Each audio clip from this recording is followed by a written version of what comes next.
Colors of Politics, NRI, on RI Free Radio. Just as the rainbow has many colors, there are multiple opinions and views of the way our state government should be run. Let us be to the point and deliver the truth. It is time to break down the colors of politics. Good evening and welcome to another show of Colors of Politics on RI Free Radio. Be sure to follow us on Twitter and Facebook at Colors of RI. And tonight we're going to recap what we did about a month ago with all the different representatives and their districts and who's running and what's going on. Just to give you a little bit of a synopsis, as the election is just November 8th. It's just next week. Halloween's tomorrow. We're already 2 months into the school year and so much is happening. So first, I'm going to mention a couple of things. If you haven't already heard, these crazy things going on in our state, like our DMV changing the affiliation of approximately 12,000 registered voters through the DMV rules. So yeah, you heard me right. 12,000 people had their affiliation changed, and I don't know if I was one of them or if I didn't change after the primary, so I might not be in there, but I just logged in. And I'm usually unaffiliated and earlier figured out that it listed me as a Democrat. So now our new system in Rhode Island as of this year lets you change things like that online. You can go to vote.sos.ri.gov. You can check your voter affiliation. You can change your voter affiliation, and you can change address and things like that. Although, don't change your address 1 week before the election. Wait until after the election to do that. But you can do all of that online now in Rhode Island. So if you do notice anything that needs to be changed, after you vote on the 8th, be sure to log in, and then you can just do it with a couple of clicks of a button and don't have to worry about going to your local town hall. So let's see what's happening in Rhode Island with some of these races. Now, there is a couple of different races that had the primaries that we've already discussed, where we had about 5 or 6 incumbents lose their seats in the primaries. And now with the general election only a week away, that means all of the independents also get into that mix. So we have the districts 75, 74, 73, 72, 71. Those are all East Bay, if I'm not mistaken. They're all on that side of Rhode Island, and you have quite a few options over there. And you also have, that's where we have 3 different libertarian candidates running for the General Assembly. And their district numbers are 69, 71, and 72. Am I right? No, I'm wrong. So, as I'm looking at this, it's 67, 68, and 69 are the 3 East Bay candidates that are libertarian, and they're the only 3 that are in the General Assembly, and then we have 2 or 3 that are also running on your local town councils. So make sure you're paying attention to what your options are and what do your representatives represent, and do they align with what you're looking for. So on that, we're going to look at the Rhode Island Center for Freedom and Prosperity's Freedom Index. Now this is about the incumbents. These are the ones that are already in office, and how did they vote? What did they do? Well, Patricia Morgan is the representative, and Senator Elaine Morgan are the 2 people that retrospectively got the highest scores on the Freedom Index, according to the Rhode Island Center for Freedom and Prosperity. So there is only 11 of 113 lawmakers on a scale of negative 100 to positive 100 that earned positive scores.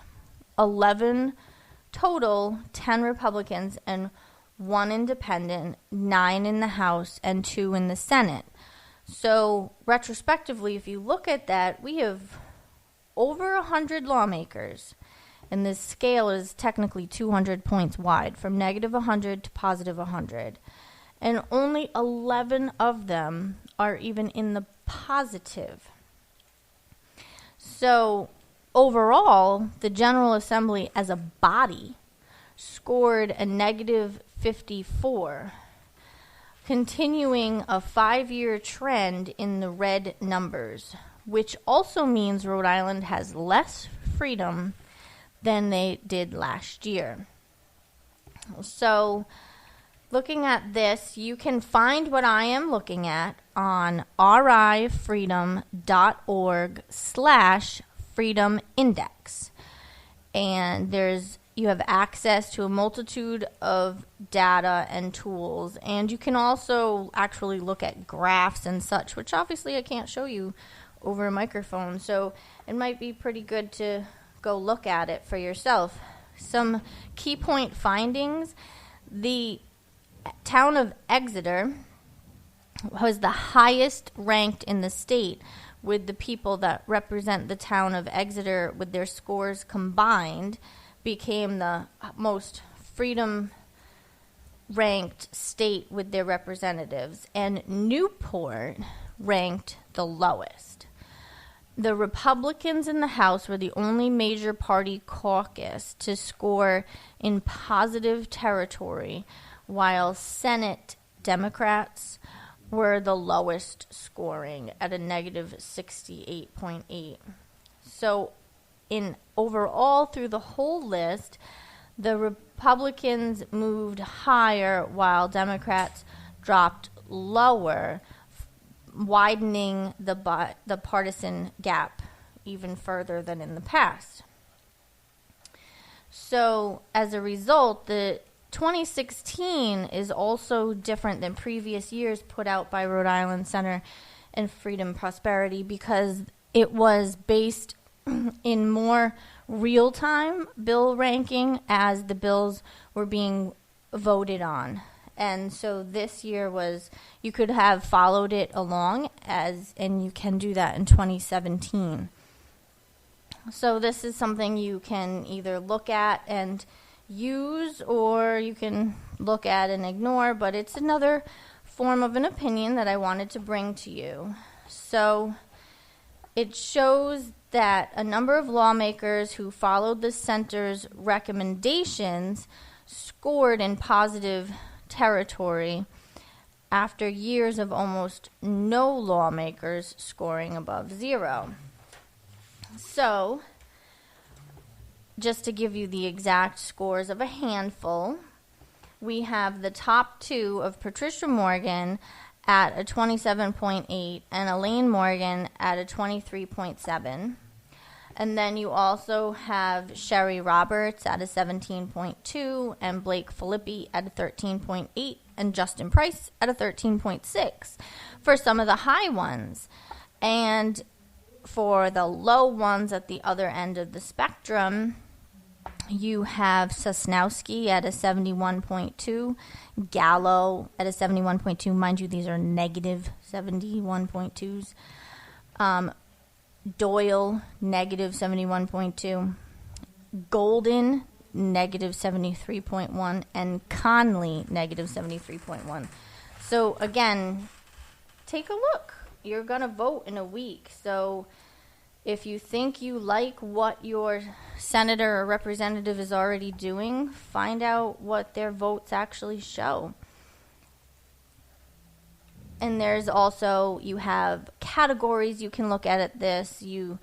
Tax and budget, regulatory environment. You can really get a lot of information from this, and then you can choose to research further based on it. But it's a nice little starting point to get an idea of what you're looking at if you haven't already done any of your own research into looking at these candidates. So here we go with District 4.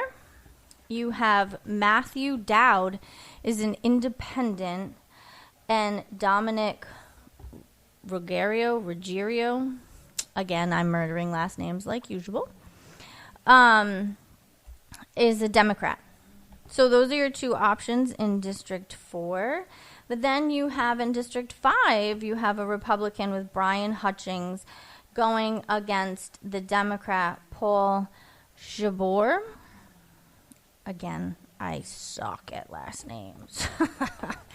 And then, interestingly, for District 6, you had 3 people for Democrats. So you had a primary, and in that primary is Harold Metz won that primary. So Harold Metz is the Democrat that won for District 6, which will go up against Russell Rizan, the independent, for that district. And these are senators. These are your senator districts that I'm listing right now. I don't remember if I mentioned that right off the bat or not. So then District 17, we had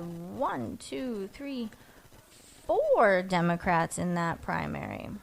And the Democrat that won that primary looks like it was Luis Azar, and will be running up against the Republican Thomas Paolini, or Paolino. So, again, I just want to stress that you should really be looking at who are your options, and did you miss your primary? Did you miss the opportunity to vote for who was in your town? Obviously, you can't do that now, but it's something to take note for the future, because if you don't pay attention to what's happening in your town and your local politics, then unfortunately you don't have the ability to make a difference with it.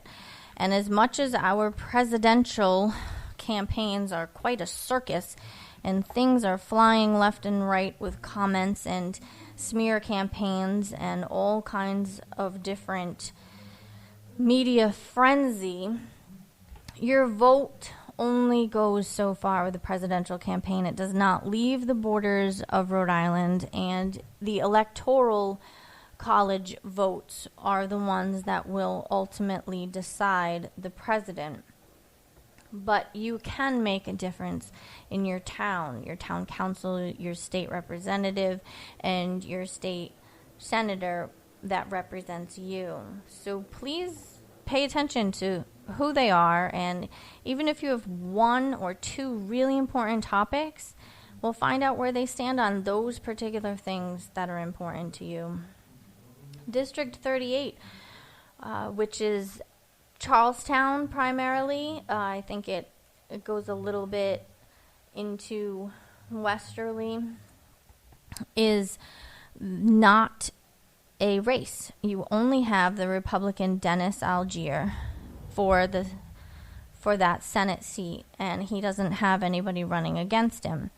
But then on District 37, which is Block Island and South Kingstown, you have Sue Sosnowski, which was one of the 5 or 6 that I just listed with the lowest scores on the Freedom Index.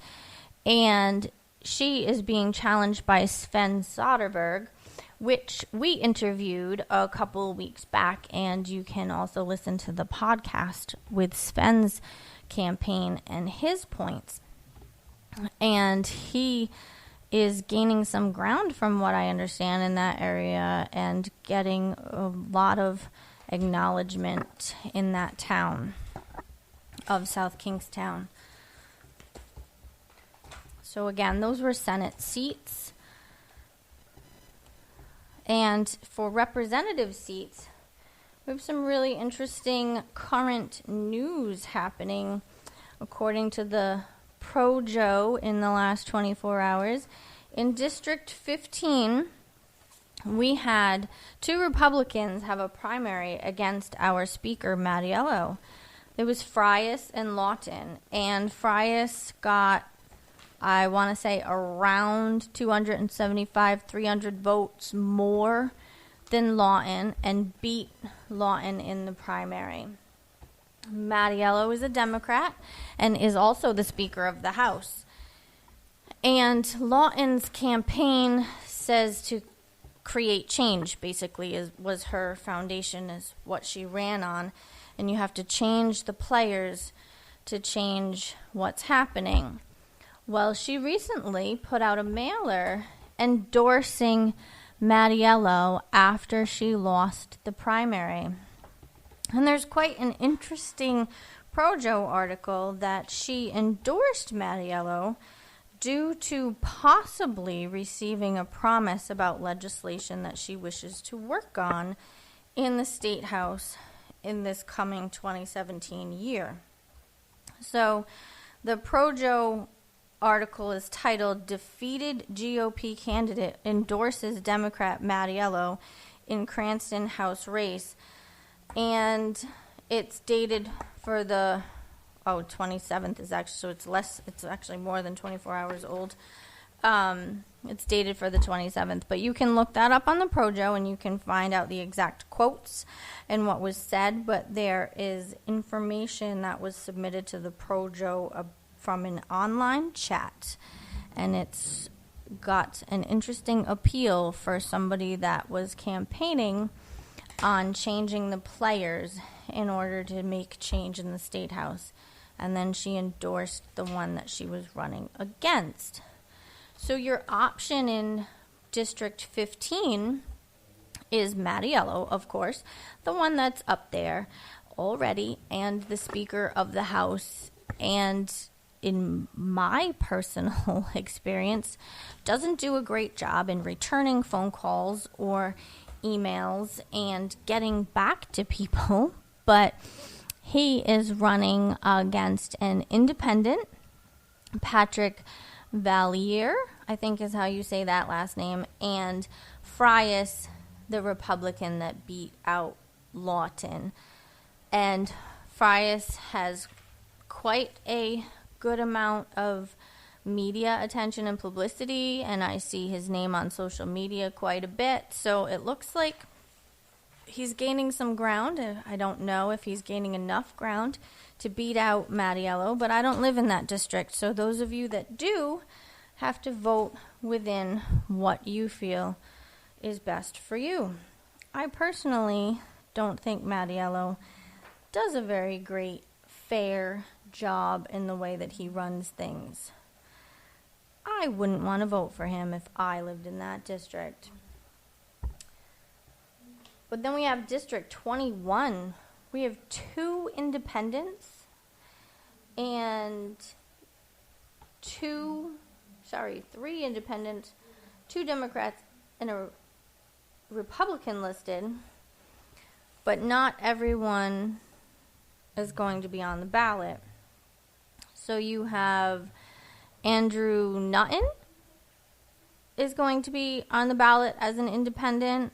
You have Michael Penta as a Republican is going to be on the ballot. You have Michael Underwood as an independent is going to be on the ballot. And you have Camille Wilkinson, Democrat, that is going to be on the ballot. So you have 4 different options that will be on the ballot in District 21. And they all have very different campaigns from what I've seen. They all have different stances. So that's definitely a district where I encourage you to take a look at where they're standing and what their stances are on the issues that are important to you. I believe that district is Warwick, primarily, the majority of Warwick, and maybe a little bit of West Warwick. again, that's representative, not senator for that particular district. And I'm going to go back a little bit of a stance that we discussed 1 or 2 shows ago, that your Be a Voter voter information handbook that came from the Secretary of State. I had discussed the number 2 question, amendment to the Constitution of the state, and it states the restoration of Ethics Commission jurisdiction over the General Assembly members. And if you remember from that episode, I had stated that the terminology was not 100% up my alley for the way it words things, where it says Section 5 of Article 6 of the Constitution shall be amended to read that the immunities of the General Assembly members, the persons of all members of the General Assembly, shall be exempt from arrest and their assets from attachment in any civil action during the session of the General Assembly, and 2 days before the commencement and 2 days after the termination thereof, and all process served contrary hereto shall be void. For any speech and debate in either house, no member shall be questioned in any other place except by the Ethics Commission as set forth in Article 3, Section 8. So, you need to choose whether you want to vote yes or no on this Ethics Commission. So here's a couple of the pros and cons of this. We don't currently have an Ethics Commission working in function to actually look over things and have a judgment and a vote and to hold people accountable. So you can vote this through so that there is some kind of an ethics commission and there's some kind of oversight, and even though there is this clause that is kind of uneasy, you're getting something versus nothing in that department.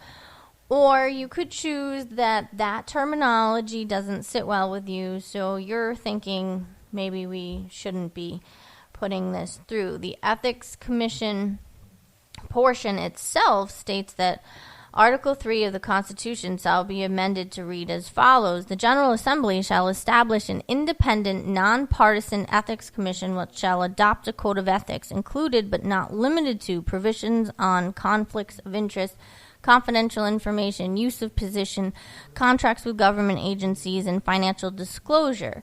The assent of 2/3 of the members appointed shall be required for the adoption for every rule or regulation.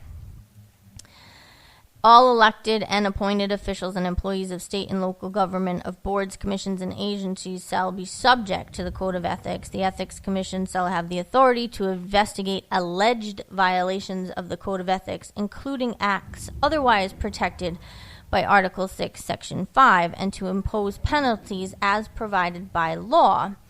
Any sanction issued against any party by the Ethics Commission shall be appealable to the judicial branch as provided by law.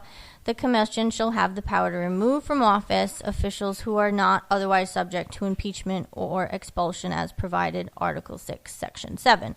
So any of you that lost your book or wasn't sure what I was talking about, I literally just read it verbatim out of the book.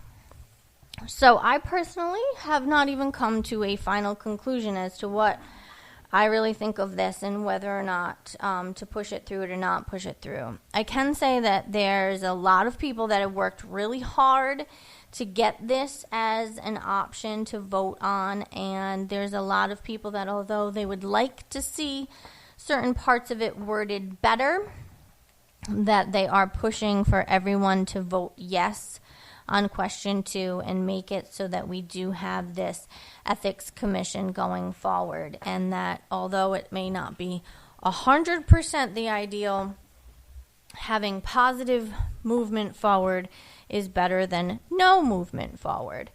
So I can definitely see the merit of that argument. I just personally haven't decided whether I will choose yes or no on that question. I do feel, however, that many of the other questions of 3 through 7, with all of this money and 5% interest, and a lot of it for bonds and things that aren't necessarily 100% needed or necessity of the moment. So I won't most likely be voting to approve those millions upon millions of dollars that are then expected to also have an additional estimated interest rate of 5% over 20 years.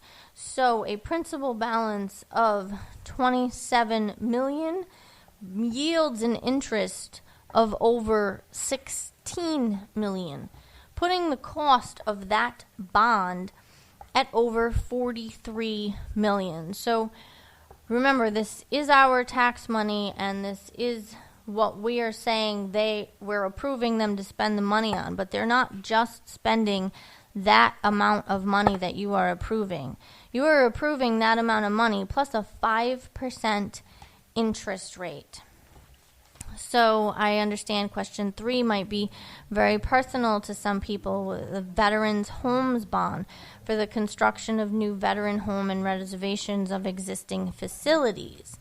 So I ask, do you feel that it is worth taking a bond for $27 million for Rhode Islanders to pay over $43 million when it's over and done with for these homes? Or is there a more effective way for us to accomplish helping the people with that particular instance? The port infrastructure bonds, $70 million over 2 different ports, Quonset and Providence. Well, we also have a Galilee port that's not listed. So I have an issue with the fact of we're setting this much money, but we're not doing it over all of our ports. And a 5% interest on that much money is over $42 million just in interest. So again, think about what it is that you're saying yes to. If it is something you really want to say yes to, then obviously go ahead, approve it. But know what you're approving and know how much money we have to pay back from our tax dollars in interest on these things if they go through. And question 1 is the Twin River of Tiverton, the casino gaming. So that one's kind of cut and dry as far as if you like the idea of that particular thing in the state or you don't. That's what question 1 is all about. So it would approve and authorize a facility owned by Twin River Tiverton, located in Tiverton, to be licensed as a pari-mutuel facility and offer state-operated video lottery games and state-operated casino gaming, such as table games. So that's really in a preference of what you feel you want in that one. That one is not in regards to bonds or saying that we will give money specifically towards that. And then there's housing in here. One of the numbers is about giving money on housing, higher education to create 21st century jobs bonds. There's green economy bonds, $4 million to historic state park development. Again, all of these things have interest. So note what it is that you're looking at. Follow along. You only have 8 days or 9 days, 8 or 9.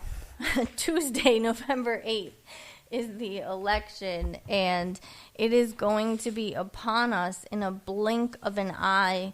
Take a look at the rifreedom.org/freedom index. You can register or change your register affiliation after the voting on November 8th, and you can double check what you are already currently listed at. The Secretary of State website, sos.ri.gov. And you can also check out the Gatsby Project, which is sending out a lot of mailers that go along with the same idea of what the Rhode Island Center for Freedom and Prosperity Freedom Index is, because you'll find a lot of those postcards are in support of the ones that have high scores on the Freedom Index, and they are not in support of the ones with very low scores on the Freedom Index. So, thank you so much for listening. Tonight is another night of Colors of Politics on RI Free Radio, rifreeradio.org. You can also download the TuneIn app and select RI Free Radio. Find us Twitter and Facebook at Colors of RI. Have a great night. Thanks for listening.